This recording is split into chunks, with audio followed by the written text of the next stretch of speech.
ایک تابوت، 5 شہر، 2 ملک اور راستے میں پھر سے بھڑکتی ہوئی جنگ۔ تاریخ میں بے شمار جنازے اٹھے ہیں، مگر شاید ہی کوئی جنازہ ایسا گزرا ہو جس کے ساتھ ساتھ پورے مشرق وسطیٰ کی سیاست بھی سفر کرتی رہی ہو۔ جس رات آیت اللہ خامنائی کا تابوت ایران کی سرحد عبور کر کے عراق کے مقدس شہر نجف پہنچا، تقریباً اسی وقت پورا خطہ ایک بار پھر غیر معمولی کشیدگی کی لپیٹ میں آ گیا۔ ایک طرف سوگ کی فضا تھی، دوسری طرف جنگ کے سائے دوبارہ گہرے ہونے لگے۔ دنیا بھر کے نیوز رومز کی نظریں ایک ہی خطے پر جمی ہوئی تھی۔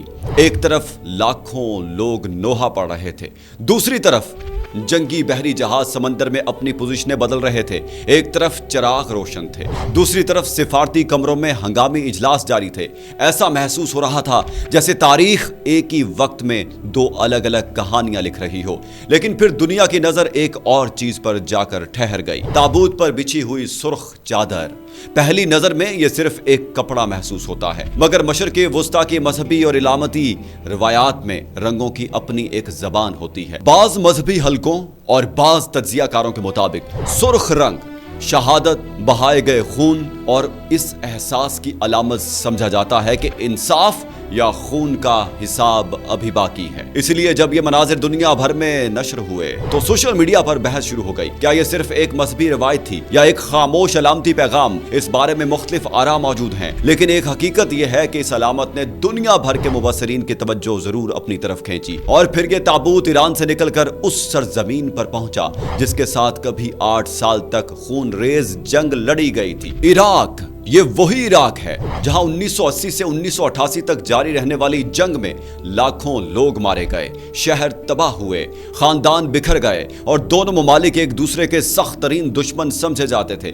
لیکن آج اسی عراق کی سڑکوں پر ہزاروں نہیں بلکہ لاکھوں لوگ اس تابوت کے استقبال کے لیے موجود تھے۔ یہ منظر صرف جذباتی نہیں تھا بلکہ تاریخ کا ایک ایسا موڑ تھا جس نے دنیا کو سوچنے پر مجبور کر دیا کہ آخر ایسا کیا بدل گیا؟ کیا صرف حکومتیں بدلیں یا پورے مشرق وسطیٰ کی سیاست نے اپنا رخ تبدیل کر لیا؟ اس سوال کا جواب ہمیں نجف لے جاتا ہے۔ نجف صرف عراق کا ایک شہر نہیں بلکہ شیعہ دنیا کے اہم ترین مذہبی مراکز میں شمار ہوتا ہے، جہاں حضرت علی رضی اللہ تعالیٰ عنہ کا روضہ واقع ہے۔ صدیوں سے دنیا بھر سے لاکھوں زائرین یہاں آتے ہیں۔ ناظرین، شیعہ مذہبی روایت میں نجف صرف عبادت کی جگہ نہیں بلکہ علم، فقہ اور دینی قیادت کا بھی ایک بڑا مرکز سمجھا جاتا ہے۔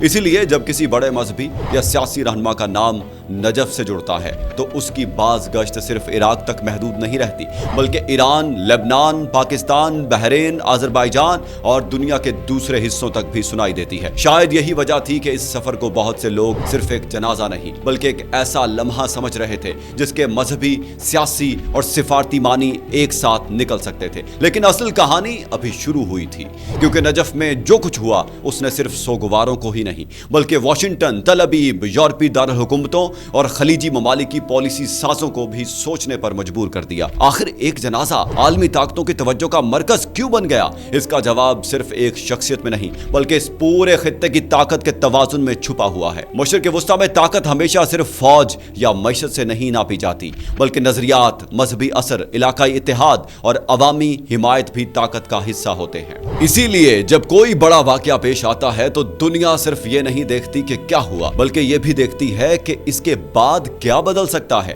شاید یہی وجہ ہے کہ تابوت، سرخ چادر، نجف، عوامی ہجوم اور عالمی رد عمل ایک ہی تصویر کے مختلف حصے بن گئے۔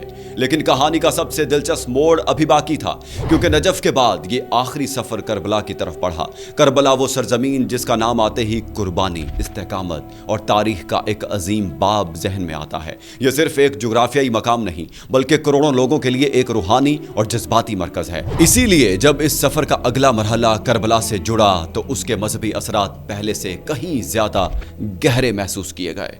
پھر دنیا میں ایک اور بحث شروع ہوئی، کیا یہ صرف آخری رسومات تھیں یا ایک ایسا سفر جس کے ذریعے ایک مخصوص تاریخی اور مذہبی تسلسل کو نمایاں کیا جا رہا تھا؟ اس سوال کا جواب ہر شخص اپنی سوچ کے مطابق دیتا ہے، لیکن اس میں کوئی شک نہیں کہ اس پورے سفر نے کروڑوں لوگوں کی توجہ اپنی طرف مبذول کر لی، اور شاید یہی کسی بھی بڑے تاریخی واقعے کی سب سے بڑی طاقت ہوتی ہے کہ وہ